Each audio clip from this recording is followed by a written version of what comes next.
Vocês sabem onde nós estamos? Deixa eu ver se a gente sabe onde nós estamos. Hein?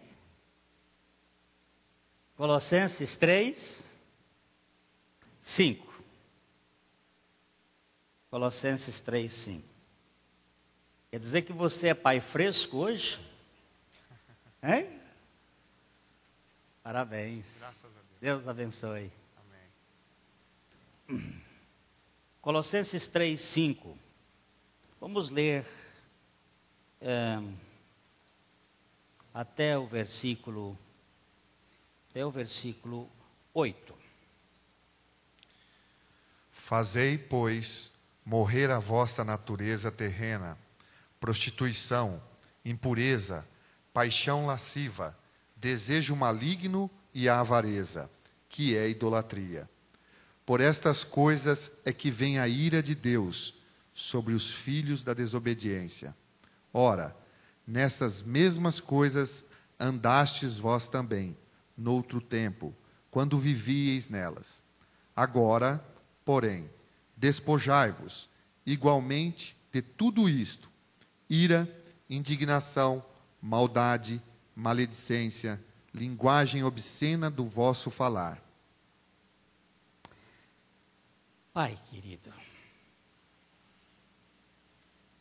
nós precisamos da Tua infinita graça, Amém. operando em nós, capturando nosso coração para Ti, desfazendo os nossos conceitos e preconceitos, dando-nos a graça da dependência do Senhor. Pai, nós estamos necessitados que o Teu Espírito Sim. venha operar em cada um de nós, libertando-nos de nós mesmos, das nossas ideias e fazendo-nos totalmente submissos a Cristo nosso Senhor. Revela-nos dele, fala-nos pela Tua palavra. Sim. Nós estamos dando graças no nome de Jesus. Amém. Amém. Domingo passado nós começamos a verificar este caminhar, tomando como base um pouco da sombra. Acende essa luz aqui, por favor. Tem uma luz aqui em cima? Não tem, não está funcionando? Não está funcionando, mas se eu puser este copo aqui para baixo faz uma sombra. Porque a luz bate aqui neste copo. Ah, sim, agora tá bom. Obrigado. Para mim fica bem claro aqui. Aqui eu tenho uma sombra. Tem uma mão segurando um objeto que eu não sei identificar muito bem. Aqui eu vejo que é uma mão, uns dedos mexendo. E um objeto. Para mim eu sei. Mas se eu olhar para a sombra eu não sei muito. E a sombra não é a realidade. A sombra é uma projeção da realidade. A realidade é um fato que a sombra está mostrando. O Velho Testamento é sombra. A realidade é Cristo. A luz não é de trás para frente. Perdão, não é de frente para trás, é de trás para frente. É da eternidade passada para a eternidade, perdão, da eternidade futura para a eternidade passada.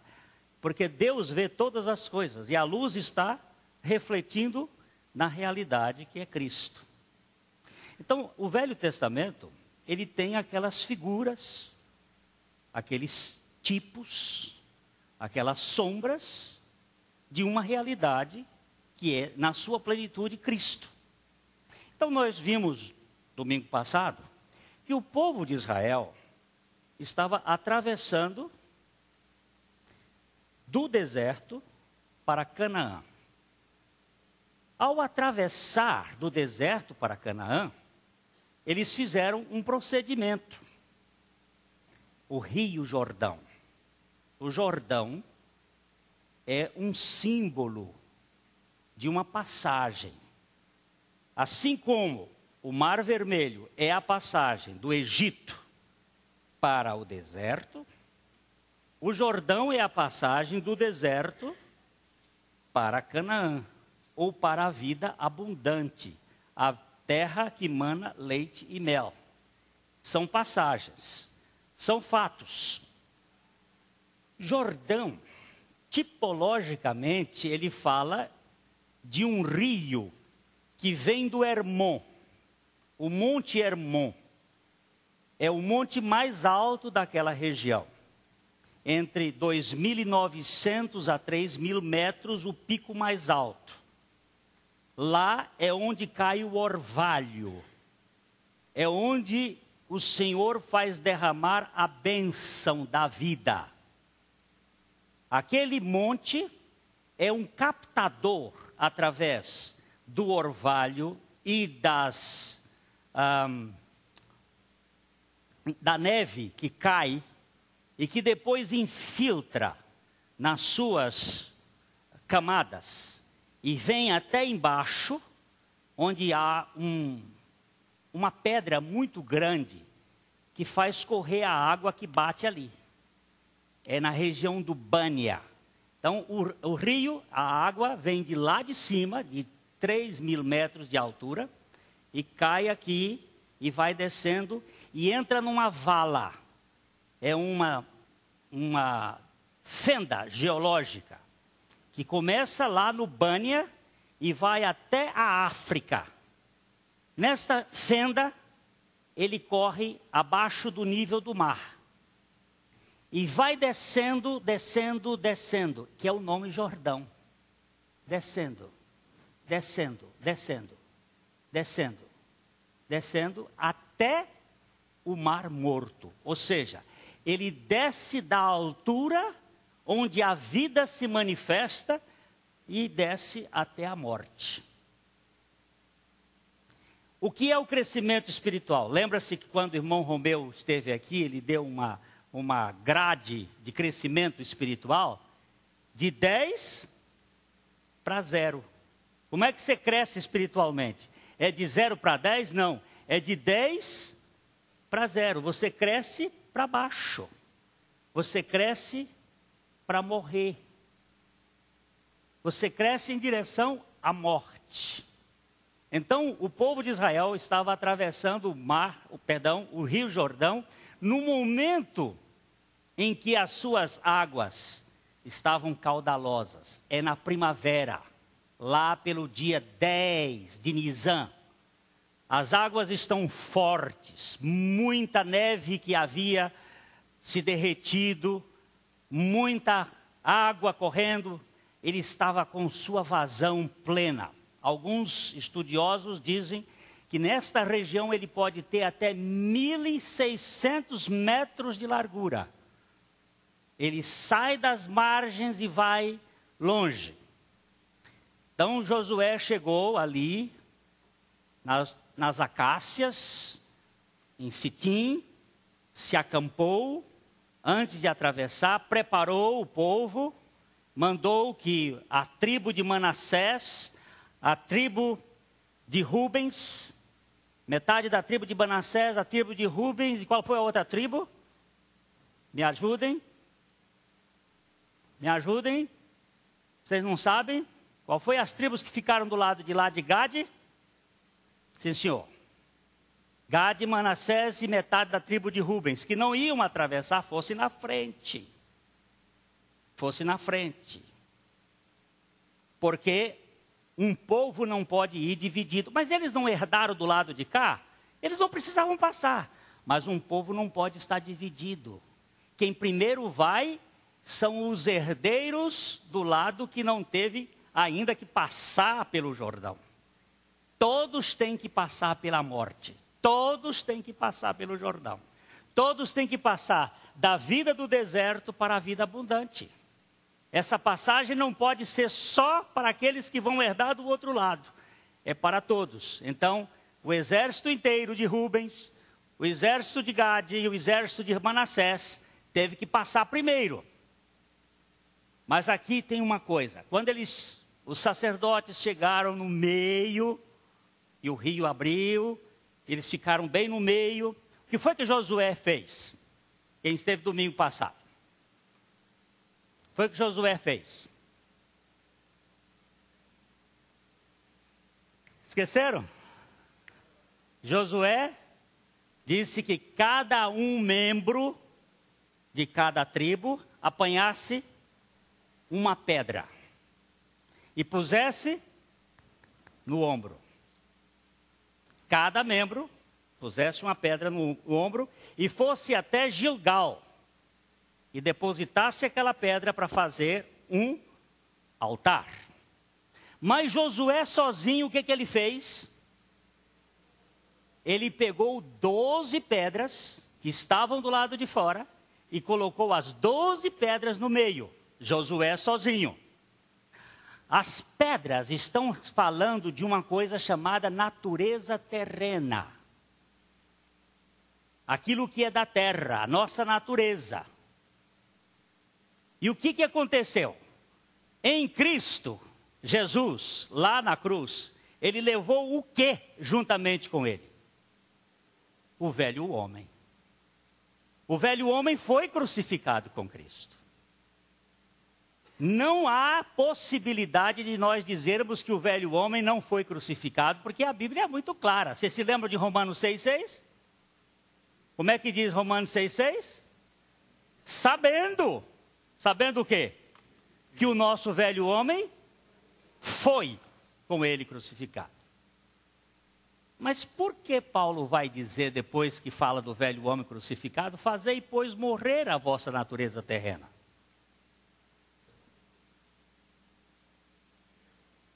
Porque essa não foi crucificada. Essa tem que fazer morrer. Essa natureza terrena, na tipologia, é a pedra que cada um tem que levar no ombro. Lembre-se que ombro é sinal de testemunho. O sacerdote tinha que levar sobre os seus ombros as 12 tribos, o nome das 12 tribos, e no seu peito, aquelas pedras, dando testemunho. Ombro, Siquém, é a cidade onde se traduz a luta dos ombros, da força, do carregar. Só que hoje não é mais assim, pedra. Nós levamos o testemunho do Senhor pela sua palavra.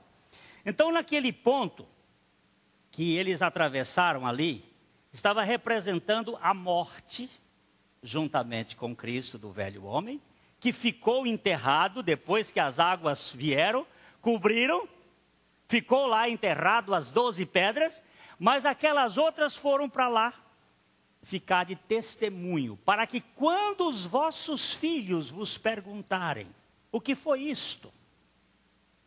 Então, vós direis, o Senhor fez passar o povo do deserto para a vida, da morte para a vida, com a sua própria graça e poder. Vocês vão verificar, nós verificamos domingo passado, que a conquista de Jericó foi assim, um estalar de dedos. Foi fácil a conquista de Jericó. Tudo foi pela fé. Mas a conquista de Ai, como foi difícil. Por quê? Porque o nosso amigo lá, Acã, resolveu esconder a capa da Babilônia, o ouro e a prata, aí mostrando o que é o esconder o pecado na sua tenda. É aquilo não fazer morrer a natureza terrena. A tipologia fala claramente que dentro desse processo de crescimento, nós crescemos para baixo, vamos sendo esvaziados, vamos diminuindo até chegar a zero. Todo o processo de Deus. Fazei, pois, morrer a vossa natureza terrena. O povo de Israel passou do Egito para o deserto. Obra de Cristo tipificada no mar vermelho que se abriu. Deserto é o processo das 42 estações. 42 estações é a saída de Abraão até Cristo. 42 gerações. Cada geração de 14 em 14. 14 gerações de Abraão até Davi. 14 gerações de Davi até o exílio da Babilônia. 14 gerações do exílio até o descanso em Cristo. 14, 14, 14. Vimos também que nesse período houve lutas. Lutas do ego. Até o Sinai é uma luta. Do Sinai para frente, outro tipo de luta. Essas lutas representam a carne e a morte do ego. Todo o processo, até chegar a Canaã. Canaã é a terra que mana leite e mel. Irmão Shen disse que leite é o símbolo do produto animal, é a essência do produto animal. Mel é a essência do produto vegetal. As duas essências mostrando a abundância da terra. Passagem da vida medíocre para as riquezas insondáveis de Cristo. Tipologicamente, a figura. Mas a realidade é Cristo. Cada membro daquele povo tinha que levar uma pedra. Não era uma pedra leve, era uma pedra pesada. Que ia ser colocada lá como testemunho. E logo em seguida fizeram a circuncisão, que não tinham feito durante 40 anos desde que saíram de Gozém. A circuncisão é exatamente a figura bíblica da crucificação. Vamos começar por aí, para dar uma chegadinha em Colossenses capítulo 2, versículo 11. Vamos começar por aí. Vamos começar aqui. Depois a gente volta. Nele também fostes circuncidados, não por intermédio de mãos, mas no despojamento do corpo da carne, que é a circuncisão de Cristo. Você entende que o primeiro arraial que o povo de Israel, ao entrar à terra prometida, parou foi Gilgal. Gilgal significa círculo de pedra.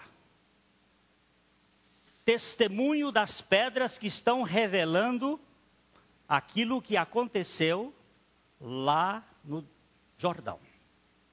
E esse círculo de pedra, tipologicamente, significa sepultamento. Aquilo que morreu foi sepultado. O velho homem. Mas o testemunho agora é levar o morrer de Jesus como expressão de morte da nossa natureza terrena.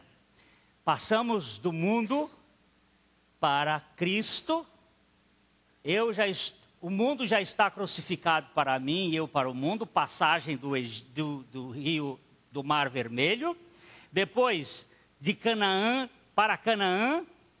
E agora nós precisamos ganhar a dimensão do levar o morrer de Jesus diariamente, como expressão daquilo que é fazei, pois, morrer a natureza terrena. A circuncisão aconteceu em Cristo. Quando? Quando Cristo foi crucificado. Volta a ler de novo esse versículo 11 e 12 de Colossenses, por favor. Nele também fostes circuncidados, não por intermédio de mãos, mas no despojamento do corpo da carne, que é a circuncisão de Cristo, tendo sido sepultados juntamente com ele no batismo, no qual igualmente fostes ressuscitados mediante a fé no poder de Deus que ressuscitou dentre os mortos. Eu acho que esses dois versículos explicam exatamente a tipologia. Ele diz que aquilo que eles fizeram lá na passagem, nós temos em Cristo. Tendo sido, nele também fostes circuncidados.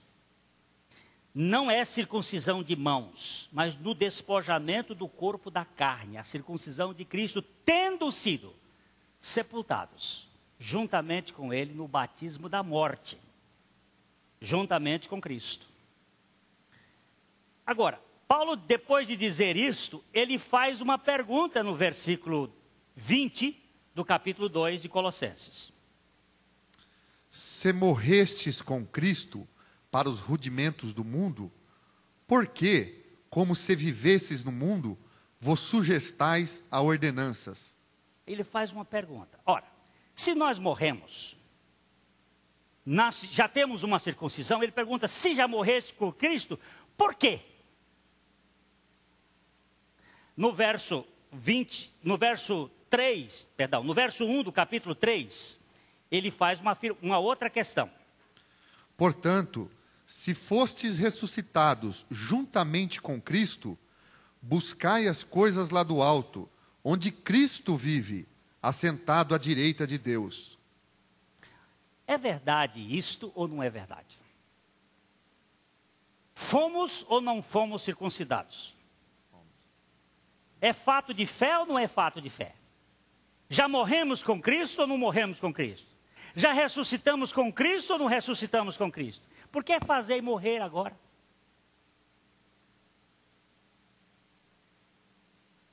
Tudo não acabou? Não. Porque tudo que acabou, acabou em Cristo. Agora eu preciso levar o testemunho da pedra.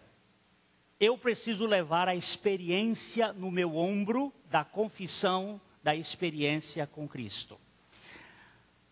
Fazei, pois, morrer os membros que estão na terra, é a melhor tradução desse texto. Não a natureza terrena, mas os membros que estão sobre a terra. Nós já falamos aqui, domingo passado, o velho homem é uma coisa, os membros da carne é outra coisa. Não houve regeneração da natureza. A natureza aguarda a redenção dos filhos de Deus. Não existe regeneração corpórea. Fomos regenerados no nosso espírito, estamos sendo libertos na nossa alma e seremos transformados no nosso corpo. E o corpo, que faz parte dos membros que estão sobre a terra, a natureza terrena, como vimos que Adão, como foi que Adão pecou? Se ele não tinha pecado, foi por causa da sua concupiscência da natureza terrena. Ninguém, ao ser tentado, diga, sou tentado por Deus, porque Deus a ninguém tenta. Cada um é tentado pela sua própria cobiça, os seus próprios desejos. Adão teve. Então essa natureza terrena é a nossa luta. Agora, como é? A questão é esta. Nicodemos, desde o princípio, ficou perguntando para Jesus, como? O problema é como. Como é que nós vamos tratar esse negócio? Os monges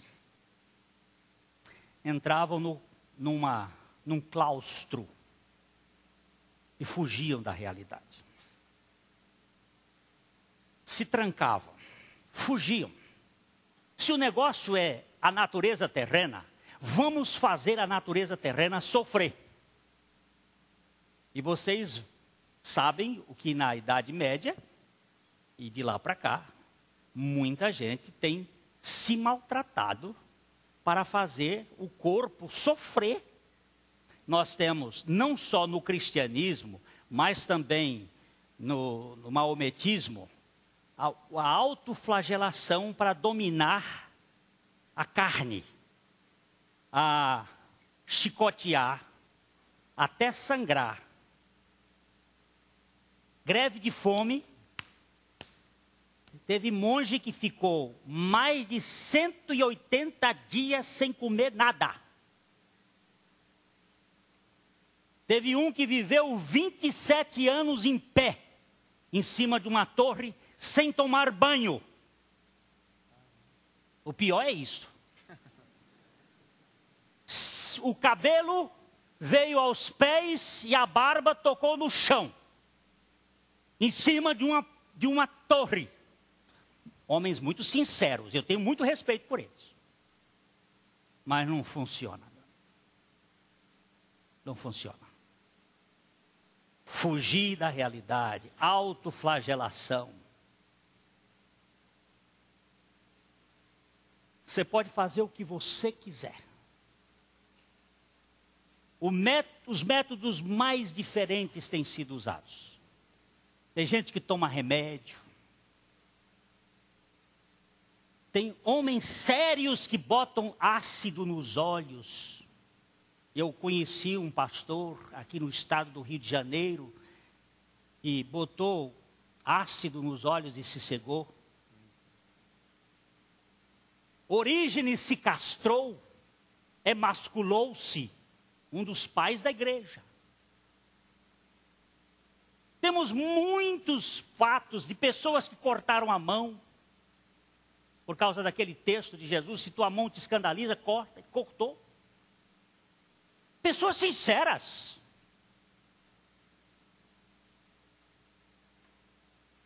Não resolve. Na minha experiência de luta com a carne, eu já fiz de tudo. De tudo não, porque eu nunca cortei a mão, nem me emasculei. Mas já fiz um bocado de coisa de luta. Não funciona nada. Só funciona aquilo que está escrito na palavra. É para que nós olhemos claramente o que a palavra de Deus vai nos mostrar. Tudo que nós temos na Bíblia é por fé, do começo ao fim. Romanos capítulo 1, versos 16 e 17. Pois não me envergonho do Evangelho, porque é o poder de Deus para a salvação de todo aquele que crê, primeiro do judeu e também do grego, visto que a justiça de Deus se revela no Evangelho, de fé em fé, como está escrito, o justo viverá por fé. Fé. Toda experiência cristã genuína é uma experiência de fé na palavra de Deus. Alguém pode me definir fé? O que é fé? Não, eu estou ouvindo descrição da fé, definição de fé. Eu ouvi alguém descrevendo a fé de acordo com Hebreus 11:1. Ali não está definindo, ali está descrevendo. A fé é o firme fundamento das coisas que se... O que é fé?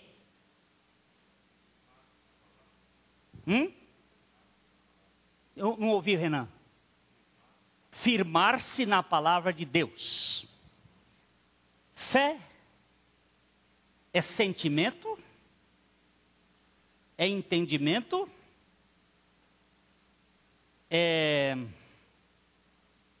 eu usei duas categorias, duas da alma. Às vezes a gente diz assim, eu quero sentir a minha fé. Sentir. Fé é sentimento? Não é. É entendimento? Também não é. A gente tem ver tanta gente que entende muito, mas não tem fé.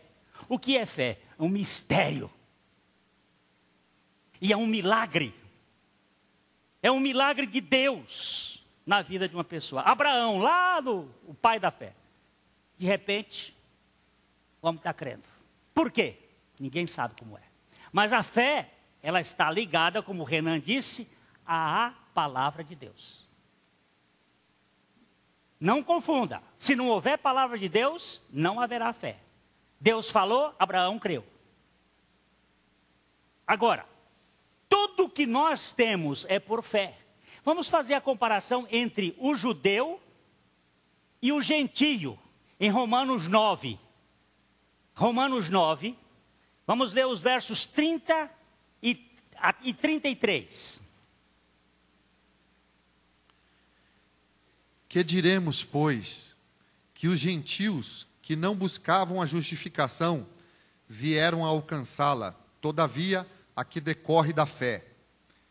E Israel, que buscava a lei de justiça, não chegou a atingir essa lei. Por quê? Porque não decorreu da fé, e sim como que das obras. Tropeçaram na pedra de tropeço. Como está escrito: eis que ponho em Sião uma pedra de tropeço e rocha de escândalo, e aquele que nela crê não será confundido. Presta atenção nessa palavrinha Sião, que aparece aqui. Eu vou deixar para vocês uma lição de casa.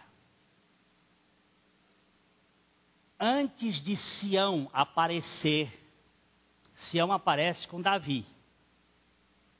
Sião é aquele monte da cidade do grande rei.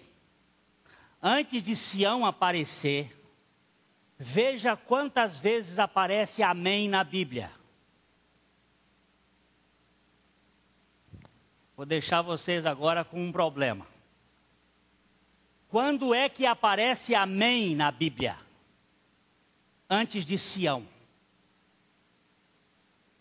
Isso é para dever de casa. Como é que é? Aparece. Aparece 2 vezes. Já pronto. Só que você me botou para dizer as coisas.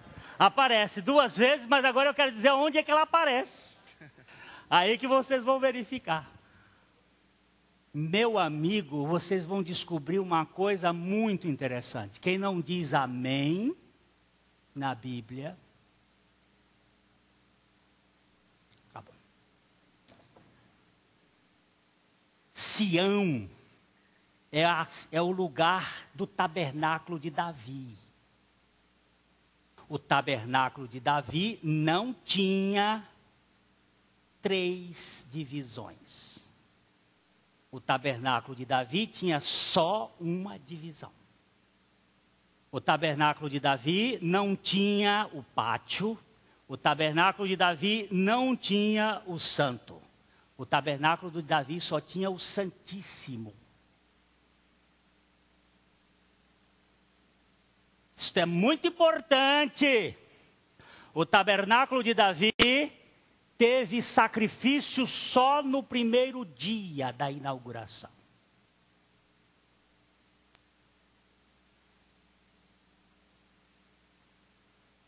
O tabernáculo de Davi fala de um outro tipo de sacrifício.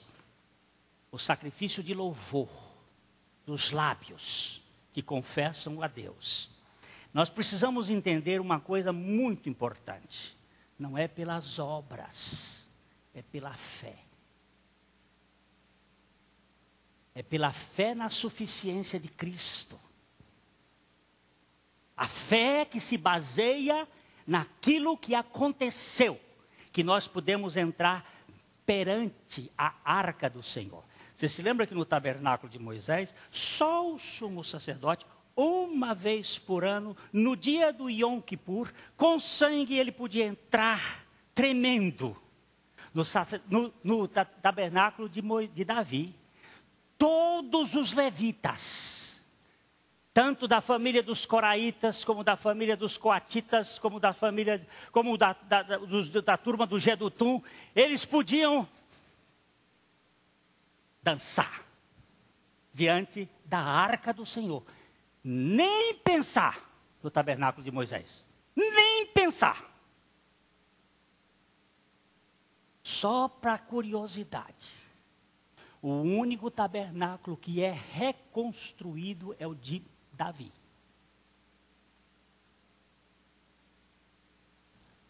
Só para você não ficar com dúvida, não. Vamos lá. Vamos para o capítulo 15 de Atos dos Apóstolos. Vamos para o capítulo 15. É o nosso querido irmão Tiago que está falando aqui. Para resolver o problema dos gentios. Capítulo 15 de Atos dos Apóstolos, versículos 16. Vamos começar no 15 e indo até o 18.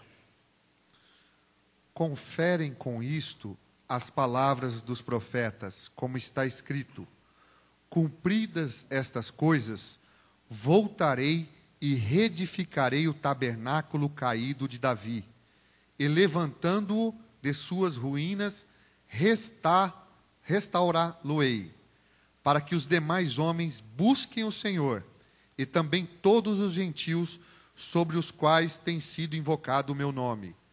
Diz o Senhor, que faz estas coisas conhecidas desde séculos. Você prestou atenção aqui? Eu vou dar só outro pequeno detalhe aqui. Quando foi que a arca do Senhor foi tirada? Pastor Thomas falou isso aqui semana passada. Não, quarta-feira. Quando foi que a arca do Senhor foi tirada do tabernáculo de Moisés?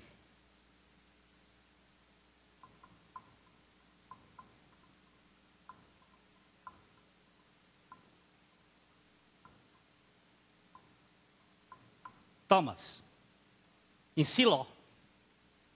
Em Siló. No dia que a arca foi tirada e que os filisteus roubaram a arca, Eli morreu, quebrou o pescoço. Finéias e Hofni morreram. E Icabote nasceu. Quem é Icabote? A glória do Senhor foi embora. É o neto de Eli. A glória do Senhor foi embora. Desapareceu. Ficou 7 meses a arca fora do povo de Israel. Nunca mais voltou para o tabernáculo de Moisés. Nunca mais voltou para o tabernáculo de Moisés. Eles tinham tudo lá, menos a arca. A arca foi retirada. O Senhor retirou a arca, porque o povo havia caído em prostituição. Estavam adorando deuses estranhos. E Deus retirou a arca. E a arca não voltou nunca mais para o tabernáculo de Moisés. O tabernáculo de Moisés ficou vazio da arca até que Salomão construiu o templo e trouxe a arca para o templo. Onde lá foi tirado as suas travessas. As varas foram tiradas. Por que ela foi tirada? Porque ela encontrou descanso. O descanso é a Jerusalém celestial, onde o Cordeiro está assentado, depois de ter realizado a sua obra perfeita e completa. Como é que eu vou matar esse velho homem? Perdão. Velho homem já foi. Esta natureza terrena, como? Pela fé. No sacrifício de Cristo. Suficiente. Como assim? O que é fé? Tiago faz uma expressão interessante. Tiago 1:18, Tiago 1:21, Tiago 1:22 e 25. Vamos aqui, são 3 pontos. Tiago 1:18. Esse é o Tiago que está respondendo a questão. Pois, segundo o seu querer, ele nos gerou pela palavra da verdade, para que fôssemos como que primícias das suas criaturas. Isso é primeiro. Nós fomos gerados pela palavra. Isso é no nosso espírito. Agora, verso 21. Portanto, despojando-vos de toda impureza e acúmulo de maldade, acolhei com mansidão a palavra em vós implantada, a qual é poderosa para salvar a vossa alma. Agora na nossa alma, a palavra operante de fé. Porque se a fé é pela palavra, nós temos que crer o que a palavra vai fazer. Despojar acúmulo de maldade e toda essa coisa que ficou grudada na nossa alma. Agora versos 22 a 25. Tornai-vos, pois, praticantes da palavra, e não somente ouvintes, enganando-vos a vós mesmos. Porque, se alguém é ouvinte da palavra e não praticante, assemelha-se ao homem que contempla no espelho o seu rosto natural. Pois a si mesmo se contempla e se retira, e para logo se esquece de como era a sua aparência. Você agora presta atenção nessa questão aqui. O que é fé operante? É a fé que obedece à palavra. Qual é a diferença entre declarar a palavra de Deus e confessar a palavra de Deus? Dou uma bala para quem fizer essa resposta hoje. Hein? Que é declarar e confessar.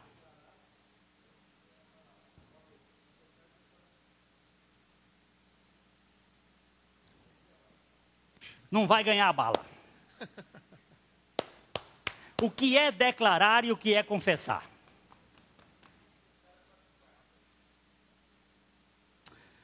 Vamos primeiro ler um texto, depois a gente vai. Hebreus capítulo 3. Hebreus capítulo 3, versos 1 e 2. Talvez aqui já dou uma pistazinha. Vamos ver. O que é declarar e o que é confessar. Por isso, santos irmãos, que praticais da vocação celestial, considerai atentamente o apóstolo e sumo sacerdote da nossa confissão, Jesus. Volta um pouquinho a leitura que você leu uma palavra que não está certa.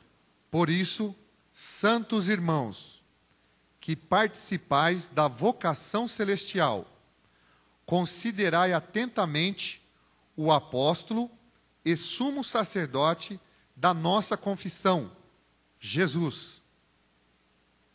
Agora você leu, eu acho que eu que entendi errado. Foi, né? Jesus, ele é o quê? Ele é apóstolo e ele é o quê? Sumo sacerdote de quê? Da nossa confissão. O que é confissão? O que é declaração?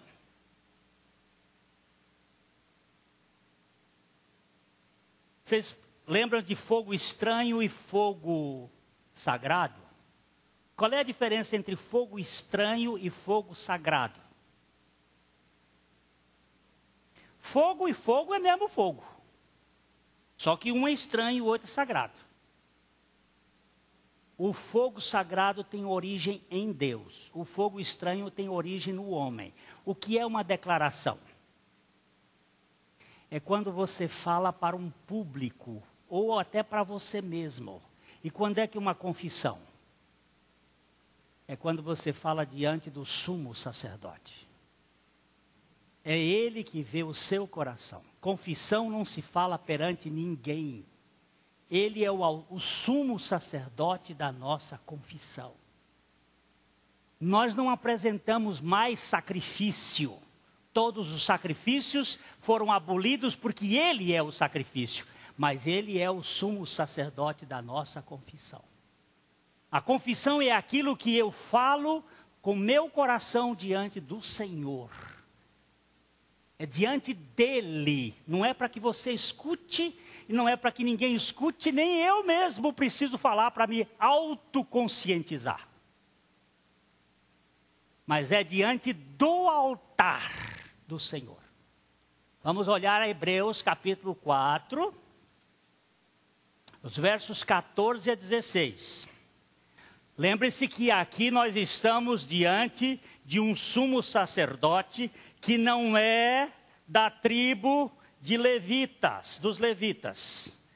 Ele não é arônico, sacerdote do Moisés. Ele é sacerdote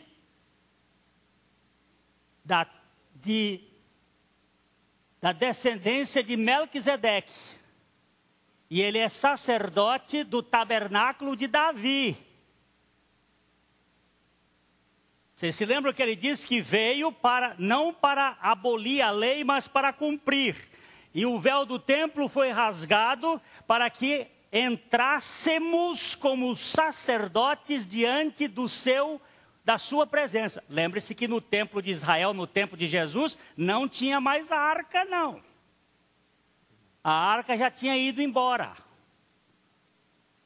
Os babilônios já tinham roubado a arca. Desde o tempo de Nabucodonosor, a arca sumiu. Eles só tinham um ritual. Deus havia sumido. Jesus veio rasgar e mostrar o que era uma religião sem nenhuma vida. Só tinha ritualismo, não tinha vida.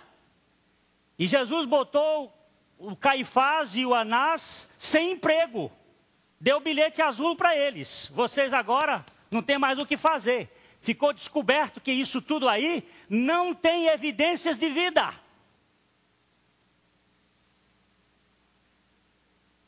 Agora sim, ele é diante do trono. Vamos agora ler os versículos 14 a 16 do capítulo 4. Tendo, pois, a Jesus, o Filho de Deus, como grande sumo sacerdote que penetrou os céus, conservemos firme a nossa confissão, porque não temos sumo sacerdote que não possa compadecer-se das nossas fraquezas. Antes, foi ele tentado em todas as coisas, a nossa semelhança, mas sem pecado. Acheguemo-nos, portanto, confiadamente junto ao trono da graça, a fim de recebermos misericórdia e acharmos graça para socorro em ocasião oportuna. Trono da graça. Eu não tenho dúvida que aqueles dois querubins estão olhando para o propiciatório, um do lado e outro do outro. Eles não estão se mirando, eles estão olhando para baixo. São as testemunhas do fogo eterno, do fogo sagrado. E para mim, cada um tem o seu direito de ver. Representa o Pai e o Espírito Santo olhando para o expiador. E com o seu sangue fez uma obra completa para que nós pudéssemos entrar na comunhão eterna com o Pai. Ali chama-se trono da graça, onde nós somos recebidos, aceitos pela suficiência de nosso Senhor Jesus Cristo. Como é que eu vou entrar? Pela confissão, firme, até o fim, vai dizer Hebreus capítulo 10. Firme, segura nessa confissão. Ela é rabo de foguete que não lhe deixa no meio do caminho. Não é pelo que você faz. Vemos lá que os judeus, pelas suas obras, não conseguiram entrar. Mas os gentios conseguiram, porque conseguiram pela fé na suficiência de Cristo.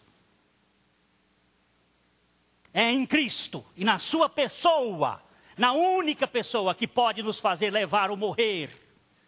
Não tenho que fazer morrer, eu tenho que levar a evidência da sua obra em mim. Uma pessoa pode chegar a essa conclusão pela fé na palavra de Deus. Diante do sumo sacerdote, eu faço uma confissão. Senhor, eu estou crucificado contigo. Eu estou crucificado. Isto não é autossugestão. Isto é confissão a Cristo que vê o coração. E que vai tratar comigo com os efeitos da sua cruz em minha vida. Eu tentei vencer os meus traumas por caminhos os mais diferentes. Nunca consegui.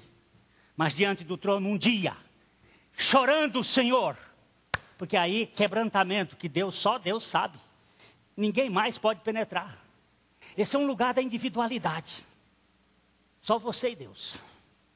Ele vai tratar com a dor da sua alma, com as coisas do seu coração, para libertar você desse passo. Mas tem uma questãozinha a mais, só uma a mais, depois a gente vai embora. Não tente fazer isso pela carne, é pelo Espírito. Romanos capítulo 8, versículo 12 a 17. Assim, pois, irmãos, somos devedores, não à carne, como se constrangidos a viver segundo a carne. Porque, se viverdes segundo a carne, caminhais para a morte. Mas, se pelo Espírito mortificardes os feitos do corpo, certamente vivereis. Repete. Porque se viverdes segundo a carne, caminhais para a morte. Mas se, pelo Espírito, mortificardes os feitos do corpo, certamente vivereis. Repete. Porque, Se viverdes segundo a carne, caminhais para a morte. Mas se pelo Espírito mortificardes os feitos do corpo, certamente vivereis. Está certo? Está claro ou não está claro? Está claro ou não está claro? Está claro. Continua. Pois todos os que são guiados pelo Espírito de Deus são filhos de Deus. Porque não recebestes o espírito de escravidão, para viverdes outra vez atemorizados, mas recebestes o espírito de adoção, baseado no qual aclamamos Abba, Pai. O próprio Espírito testifica com o nosso espírito que somos filhos de Deus. Ora, se somos filhos, somos também herdeiros, herdeiros de Deus e co-herdeiros com Cristo. Se com Ele sofremos, também com Ele seremos glorificados. Eu me lembro que um dia, um pastor chegou para mim, botou a mão no meu ombro e disse: Glênio, eu preciso conversar com você. Nós estávamos em São Paulo. Disse, saímos um pouquinho assim no canto e disse: Glênio, eu sou homossexual. Vou lhe dizer, eu sou homossexual, não pratico. Mas eu sou homossexual, o que é que eu faço? Eu digo, eu só tenho um Salvador. E só um Salvador, capaz de fazer a obra em nós. Tratamos do aspecto da obra de Cristo na cruz. Porque não vem com essa história de normalidade.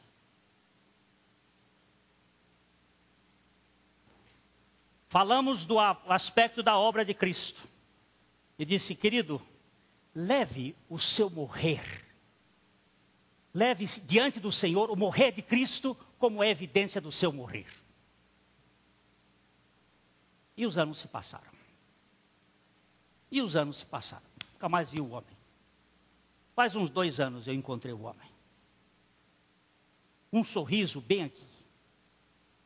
Quando ele abraçou, eu nem me lembrava mais. Primeiro que foi em 1979. Ele era mais novo e eu também. Eu não lembrava da cara dele. Ele olhou para mim e disse assim, amado, você se lembra lá no Murumbi? Eu digo, lembro de quê? Quando eu contei um caso para ti. Qual foi? Aquele assim. Diga, lembro. O Senhor me tirou das amarras da minha mente. Aleluia. Levando o morrer de Jesus. Ele tem me libertado. Meu irmão, você e eu temos uma carne terrível. Não tem saca-rolha para ela. Não tem operação nenhuma que não seja a obra de Deus a cruz. Por isso ele diz, fazei, pois, morrer a vossa natureza terrena. O quê? Prostituição, impureza, lascívia. E toda esta coisa que nós temos. Quem é afissurado aí por ver filme pornográfico? Levanta a mão. Eu quero ver agora. Vamos embora. Levanta a mão. Turma de frouxo. Você faz escondidinho e não... Agora Deus está vendo, meu amigo. E não é... Deus, também não adianta de botar medo em ninguém que Deus está vendo. Não adianta não. Porque você vai ligar escondidinho e dizer assim, Senhor, deixa eu ver que eu tenho um problema. Eu tenho um problema de ver essas coisas. Ninguém está vendo, mas Deus também. Não é assim não é botar medo não. Outro dia eu vi um pastor fazendo medo na televisão, os pobrezinhos, não adianta. Vai ficar com medo. Nós cantamos ainda há pouco uma coisa que me chamou a atenção. Eu quero obedecer por amor, não por temor. É verdade que no tabernáculo de Moisés era por medo, mas no tabernáculo de Davi é por amor, é pela graça, é pela obra conquistada, é pelo descanso. Eu sou filho, eu não sou bastardo.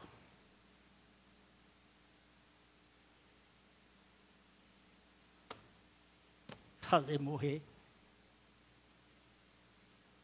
Senhor, Senhor, a tua graça está aqui. Eu estou diante do Senhor, eu me prostro diante deste teu amor.